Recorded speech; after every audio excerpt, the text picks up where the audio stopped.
O tema de hoje é a decoreba. Decoreba é um vício, gente. É um vício. É o jeito errado de estudar. Tá? É assim, querer ficar enxugando o gelo com toalhinha e achar que o gelo não vai derreter mais. Tá? E o analfabeto funcional, vamos lembrar, o analfabeto funcional ele tem um problema de ter que resolver as coisas imediatamente. Só chega ao alcance do analfabeto funcional o que é absolutamente imediatista. Se não é algo imediatista, o analfabeto funcional daria ombro, ele nem percebe. Ele é aqui e agora. Por isso que ele precisa das instruções detalhadas. Faça isso, faça aquilo, faça não sei o que e etc. Tirou o horizonte imediatista, porque ele é um ser materializado e na dimensão propriamente humana. O ser, quanto mais materializado ele só trabalha com luta e fuga, que é instinto. Ele não pode trabalhar numa perspectiva maior. Então o analfabeto funcional é imediatista. Logo, o único recurso que ele desenvolve também é a memória. Memória operacional, memória de curto prazo, como alguns vão chamar. Tá? E como é que isso está na vida escolar? Escola, gente, eu não tenho nenhum problema de afirmar aqui que, tirando as exceções, escola é viveiro de vício. Como é que o viveiro de vícios cuida desse vício do imediatismo crônico? Tá? Vai criando aquele conceito de prova e de ensinar uma cultura de estudar para a prova. Aqui abrem-se várias perspectivas. Se a cultura é estudar para a prova, como ou seja, não é estudar para aprender, não é estudar para se aperfeiçoar, não é estudar para ser dentro de um ambiente grande, de transposição, de constituição, aperfeiçoamento. Tá? Não, então, o horizonte é a prova, vai se criar disso também uma outra maldição, já se estuda para a prova, já há um baixo comprometimento existencial. Aí o que acontece? Também vai estudar quando? Na véspera da prova, gente. Exato. Se a prova é a razão de ser, de estudar, porque você estuda para tirar nota, né? Universitário fala esse tipo de besteira, gente. Universitário fala esse tipo de imbecilidade. Eu estudei direito na PUC, aqui em São Paulo. Cheguei uma ocasião, professor, no nível universitário, mas estou querendo aprofundar nesse assunto e tal. Não, isso aqui que eu dei, que livro que eu leio, eu perguntei para ele. O cara me responde, não, o que eu estou dando aqui na aula é suficiente para você fazer a prova. A cultura de que a prova é o horizonte é uma cultura realmente de cor marrom, gente. Essa que é a verdade. E aí ela atrofia um interesse de atitude de aperfeiçoamento e cognitivamente vai ter o efeito de que eu vou estudar na véspera da prova. E assim vai se habituando. Por que as pessoas estudam na véspera da prova? Porque fica mais difícil de esquecer. Como vai aprender só na memória de curto prazo, porque é a decoreba, decoreba tem vida curta. Então eu viro a madrugada, os 2 dias antes da prova, exato, porque eu vou aprender aquilo, não vai ter retenção, eu só vou saber aqui naqueles momentos mesmo, então eu preciso estudar logo quando está chegando a prova, tá? Exato. Então o que acontece? Isso daí, e a prova nesse sentido acaba sendo um aspecto exonerativo, porque é tudo dentro do nível do analfabeto funcional, não tem semântica, não tem entendimento, não tem sentido profundo, logo eu preciso me exonerar, me exonero. É o analfabeto funcional exonerador, cumpre ordem. Ele cumpre a ordem pela prova, estuda 2, 3 dias antes e pode até tirar notas razoáveis. Porque ele aprendeu ali, pseudo-aprendeu, evidentemente, reteve, fez a prova e não lembra mais nada. Só que esse esquema vai sendo reproduzido. Vai gerando um certo prazer, porque o analfabeto funcional tem prazer, gente. Ele tem prazer em ter cumprido a coisinha, em tirar notinha, em ter sido legalzinho com o chefinho, que ficou na conformidade. É o prazer de conformar externamente. E isso vai criando um mecanismo doentio, tá? que é o que está acontecendo aí, as pessoas passam e etc. Tá? E aí a prova é a referência, logo se acaba aprendendo a estudar para ela e aprende e estuda em cima. Vou fazer uma referência aqui do professor Pier, tá? E uma frase aqui que ele vai falar. Basta que a pequena vítima retenha as informações tempo suficiente para tirar uma boa nota, de maneira a deixar os clientes, família, ele já está colocando aqui uma grande crítica. O cliente da escola não é o aluno, é a família. A família também fomenta isso. Tirou nota, tirou nota, tirou nota. Meu filho estudou aqui numa escola tradicional de São Paulo, conhecida, etc. A discussão que eu vou lá, sempre que eu fui chamado como pai, é nota. Não se fala propriamente do conteúdo. Está mais inteligente. Estudar para se aperfeiçoar, estudar para ser inteligente, para permanecer, perseverar e progredir. Isso é um alcance quase inexistente, tá? A coisa mais escassa que tem no Brasil é gente inteligente. Tá todo mundo nesse esqueminha, virando analfabetinho, funcionalzinho, tal, esse tipo de coisa. É coisa realmente de atrofia existencial mesmo, tá? E ele fala assim, de maneira a deixar os clientes, família felizes, está todo mundo feliz que tem a prova, tá? São escolas onde alguns alunos no final do ano não assistem mais às aulas, porque já fecharam, sim, já tirou nota, o que vai estudar? Então, olha esse esquema, quando você põe a prova como destino e finalidade da educação, você vai desenvolver um esquema de sobrevivência, vai desenvolver um hábito, que é um vício, na verdade, de estudar em cima da hora. E aí você vai levar esse esquema de estudar e nunca saber nada. Então tirou um monte de nota, mas não sabe nada. Gente, o que eu conheço de nível de pessoas universitárias, assim, que tem nota, tem título, muito menos, discorra sobre o assunto, não sabe absolutamente nada. Porque o que é aprendido dentro da memória de curto prazo, tá? Ela tem um caráter instável. Recebe-se uma informação de maneira precária e instável que está em nossa posse por curto prazo. O nosso sistema neurológico vai funcionar da seguinte forma. Na memória de curto prazo, opera-se no sistema límbico, tá? Que é uma parte do nosso cérebro, em que vai ser limpa mesmo. Quando a gente dorme, é quase como um reset no computador. Aquilo que foi retido no sistema límbico, o sono vai tirar para fora. Há dois aspectos dentro do sono. Um aspecto em que ele tem a função de limpar as informações meramente acessórias, que são meramente para ser provisórias mesmo, e vai reter alguns dados que ficarão. Esses dados que ficarão, tá, serão dados que vão ser instalados no nosso córtex, tá? E é o que vai ser a nossa memória de longo prazo, tá? E que vai alterar a constituição dos neurônios, que é o que vai se chamar aí de rede neural, tá? Então, na memória de curto prazo, é uma coisa transitória, passa e não me aperfeiçoa. E aquilo que eu consegui levar para a memória de longo prazo, ele me reconstitui. Vai se falar de rede neural, plasticidade cerebral, circuitos dos neurônios, tal, e etc. E o que acontece? Como é que eu jogo uma informação para a memória de longo prazo? Tá? Para que o sono faça a purga, aquilo que é para esquecer mesmo, só soube ali por algumas horas, foi dormir, foi embora, tá? E aquilo que vai ficar, que vai constituir, que vai aperfeiçoar, que vai instalar em mim, tá? Aí tem algumas questões que a gente tem que ver. Primeiro, para a memória de curto prazo, é uma recepção.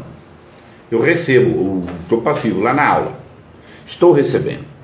Na véspera da prova, eu estou lendo, eu estou recebendo. Essa atitude de revisão, essa atitude de decoreba, é uma atitude passiva receptiva.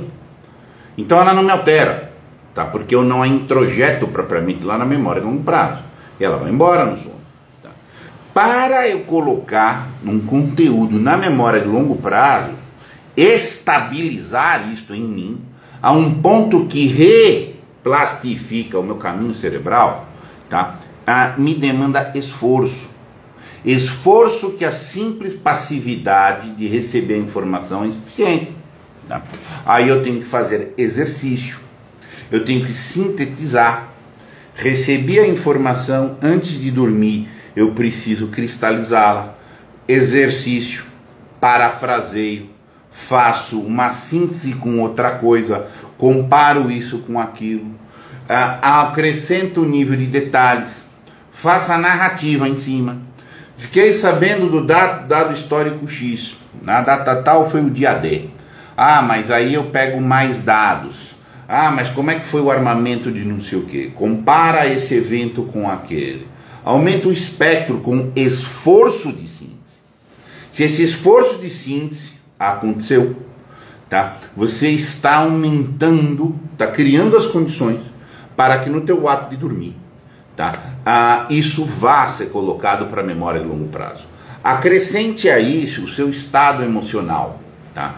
Então assim, já vem de Aristóteles, antes de neurociência existir, já vem de Aristóteles que o conhecimento demanda um maravilhamento. Então, se o camarada está levando a atitude de estudar, por não para fazer prova, mas porque ele se encanta com a realidade, que é mesmo, aconteceu isso no dia D, olha, ele ganha um encanto com isso, ele vê o poder que isso tem, desvia coisas que isso tem, ressignifica outros dados a partir desse, está emocionalmente envolvido. Tá? Isso também é um grande autor, é um grande fator para que vá para a memória de longo prazo. Outro concorrente para outra atitude que concorre para que a memória de longo prazo que receba todos esses dados é o hábito. O hábito de estudar por estudar. Porque nesse momento você vai ter o fenômeno de introjeção da própria vida, a introjeção da própria personalidade.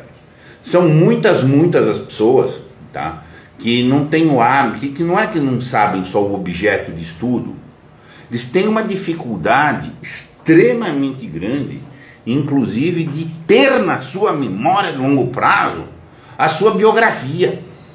Sim, sequer a biografia do cara o cara sabe direito. Ele é manifestamente um idiota. Sabe? Manifestamente ele está num nível de analfabetismo funcional dos mais rasos, que é o idiota, que ele não tem o precepto. Ele não tem o precepto vivencial cujo testemunho único do mundo é ele mesmo. Exato. Por quê? Porque ele não teve o hábito de atitude de estudar por estudar. A inteligência nesse sentido como um elemento de articulação entre experiências absolutamente concretas e uma biografia, uma personalidade que vai se constituindo. Tá? Aí vira analfabeto funcional. Ele não é, o analfabeto funcional é aquele que está em função. Ele não é por ele é em função de algo. Logo, qual a biografia, qual a personalidade? Ele não tem. É simplesmente o menininho bonsai, o homem massa no meio das situações. E a escola fomenta isso. Escola é um ambiente de alto tédio, gente. Tédio de ir para aula. É uma coisa predominante. O tédio, a indiferença. Aí o que acontece? Aí vai desenvolvendo essa estrutura relacionada a estudar para a prova.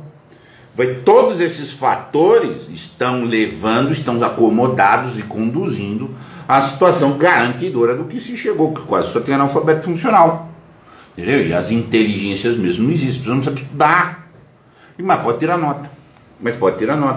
Igual analfabeto funcional, que ele cumpre a função, mas ele só não entende o que está fazendo. Já, ele não é por ele. E aí você vai vendo isso daí, é uma renúncia agigantada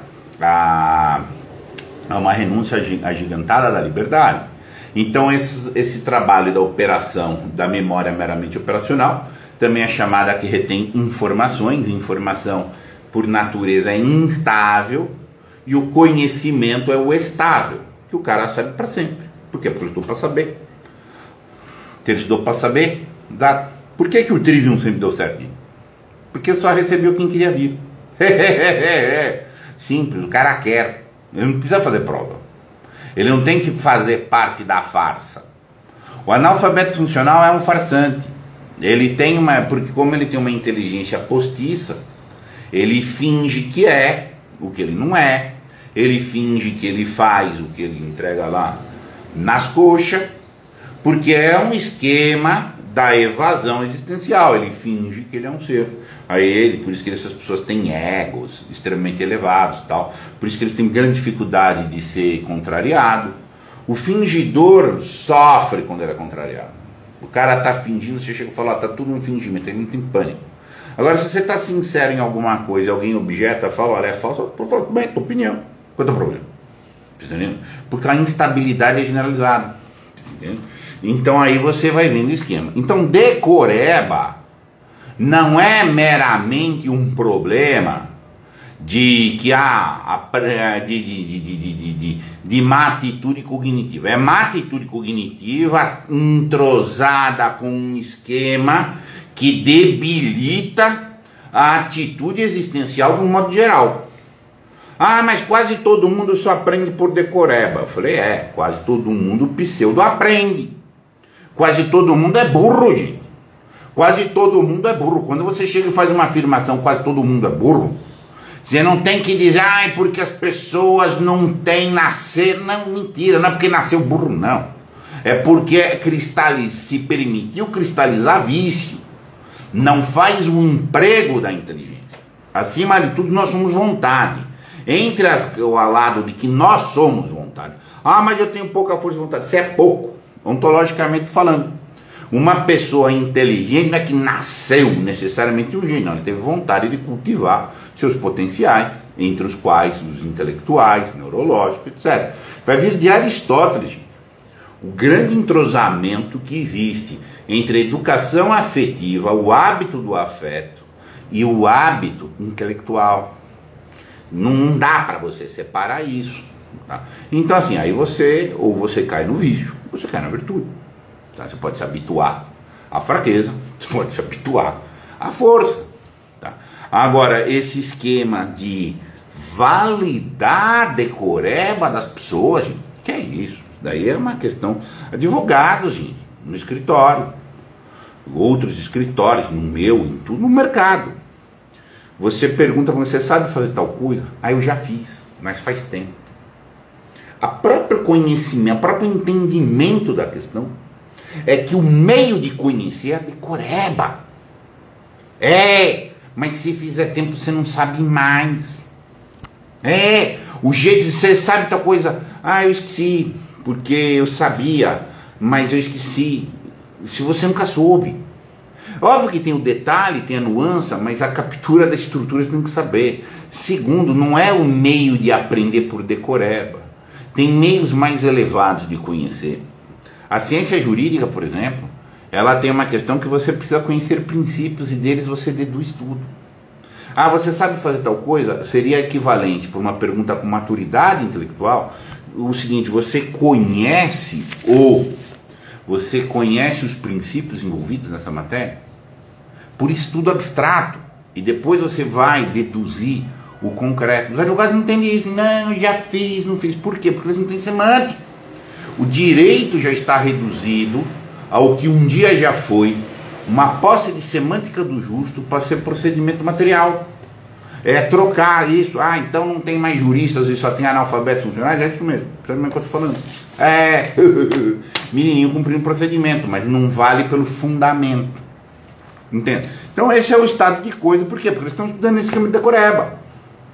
Estão estudando no esquema de decoreba. Aí vem o exame da OAB. A gente tem faculdade que não passa nenhum. Teve ano em que a média de reprovação foi 93%. Tinha que ser um escândalo se fosse 7% de reprovação. Mas não é 7% de reprovação, é 7% de aprovação. Aí ficam dizendo que o exame é um negócio e tal. Não, o exame é o objetivo das coisas. A definição própria de idiota é aquele que não consegue definir uma fantasia, uma realidade. Ele está parado no nível de criança. A criança, mente para uma criança pequenininha, entra em pânico, porque ela não separa a narrativa da concretude real, da vida. Tá? Natural, uma criança. Vai amadurecer, a criança não consegue. Xingue uma criança, ela entra em pânico, fala, você tem um chifre azul. tempo que ele não tem, porque ele acha que a narrativa, ele acha que o que ele sonha é real. Bem, você vai crescer discernindo a sua capacidade da imaginação. O Trivium trabalha muito bem isso, entre o lado do imaginário. Você tem que educar esse imaginário para você discernir esse tipo de coisa. Mas as pessoas estão vivendo, estão imaginando muito. A escola fomenta isso. A escola fomenta um monte de ilusão. Então chega o pivete lá, que tem condições de dar opinião de cosmopolítica mundial. O cara sabe chegar e falar grandes questões, totalmente numa utopia. Na puta numa utopia. Utopia é isso aí. Você imagina um mundo e fica conversando com aquele mundo que é uma utopia. Tudo bem, mas sabe ler e escrever? Não. Ah, mas sabe usar o cérebro? Também não. Mas sabe reter informação? Também não. Sabe separar o essencial do acessório? Também não. Sabe separar o verbo do predicado? Também não. Sabe o que é o adjunto adverbial? Não. Não sabe nada. Entendeu? Não sabe nada. Não sabe o que é estudar. Eu estou buscando, eu vou ao longo das sessões seguintes, como eu adiantei para vocês, fazer várias referências a obras do professor Peer, tá? E hoje eu peguei esse insight aqui dele, então a gente vai em algumas vezes falar sobre o professor Peer.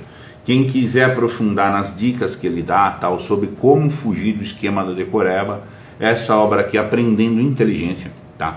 É bastante interessante. O professor Peer eu indico como uma coisa muito boa. Não concordo 100% com ele, tá? Mas concordo 90%, tá? Que já é bastante aí, tá? Meus caros, muito obrigado.